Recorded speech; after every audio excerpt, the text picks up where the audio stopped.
Évidemment, moi j'en ai pris plein la gueule, mais ça, y a aucun souci. Hein. Mais si vous voulez, il y a un événement caritatif qui est annoncé par Zerator.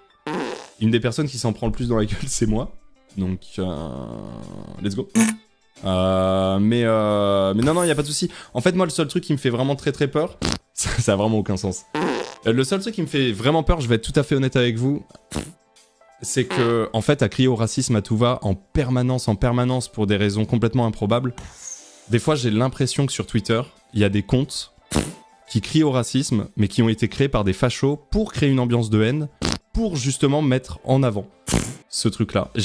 Des fois, j'ai l'impression qu'il y a ça. Parce qu'en fait, la réalité des choses, c'est qu'en créant ce climat de haine en permanence, eh bien, c'est comme ça que vous allez mettre les fachos en avant et qui vont avoir raison. En fait.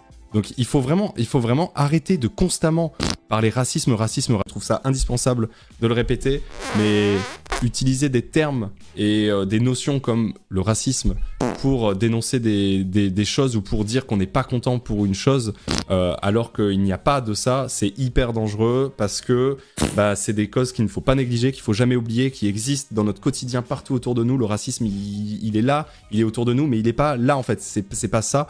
Et donc c'est dangereux en fait de mettre ça en avant dans ce genre d'événement et de pointer ça du doigt parce que c'est pas ça le truc. Donc juste, ça fait trop peur. Cette haine, justement, cette haine parfois ethnique fait peur. Ne rentrez surtout pas là-dedans. La haine, c'est ça qui fait monter aussi, justement, l'extrême droite, etc., etc. C'est ça. Donc, on n'est pas parti là-dessus. C'est trop dangereux, Restons sur nos appuis. Gardons nos vraies valeurs. Et effectivement, quand il se passe des choses graves, oui, on le dit.